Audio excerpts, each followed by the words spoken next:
তাই পুৰণা যিটো তাই নিজৰ ৱেইট কেটেগৰী আছিলে 75 আছিলে, কিন্তু তাই টকিঅ' অলিম্পিকত 75ৰ পৰা 69 ৱেইট কেটেগৰীলৈ আহিবলগীয়া হৈছিলে। তেতিয়াও যথেষ্ট কষ্ট হৈছিলে।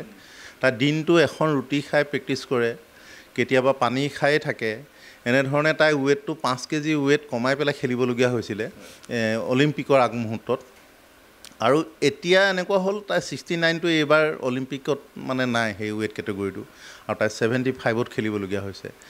কিন্তু এনেকুৱা হ'ল এতিয়া 75ৰ পৰা 69লৈ যেতিয়া আহোঁতে যিখিনি কষ্ট হৈছিলে, এতিয়া ঠিক তেনেদৰে 69ৰ পৰা 75লৈ যাওঁতেও তেনেধৰণৰ এইখিনি কষ্ট তাই সন্মুখীন হ'বলগীয়া হৈছে। আৰু সেইখিনি কৰি তাই যথেষ্ট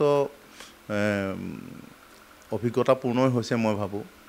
তাই পুৰণা যিটো তাই নিজৰ ৱেইট কেটেগৰী আছিলে 75 আছিলে, কিন্তু তাই টকিঅ' অলিম্পিকত 75ৰ পৰা 69 ৱেইট কেটেগৰীলৈ আহিবলগীয়া হৈছিলে। তেতিয়াও যথেষ্ট কষ্ট হৈছিলে। তাই দিনটো এখন ৰুটি খাই প্ৰেক্টিছ কৰে, কেতিয়াবা পানী খায়ে থাকে। এনেধৰণে তাই ৱেইটটো 5 কেজি ৱেইট কমাই পেলাই খেলিবলগীয়া হৈছিলে অলিম্পিকৰ আগমুহূৰ্তত। আৰু এতিয়া এনেকুৱা হ'ল তাই 69টো এইবাৰ অলিম্পিকত মানে নাই সেই ৱেইট কেটেগৰীটো, আৰু তাই 75ত খেলিবলগীয়া হৈছে।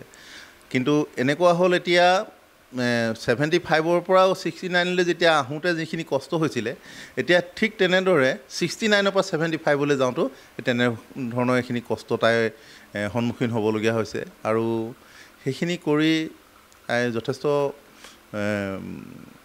অভিজ্ঞতাপূৰ্ণই হৈছে মই ভাবোঁ।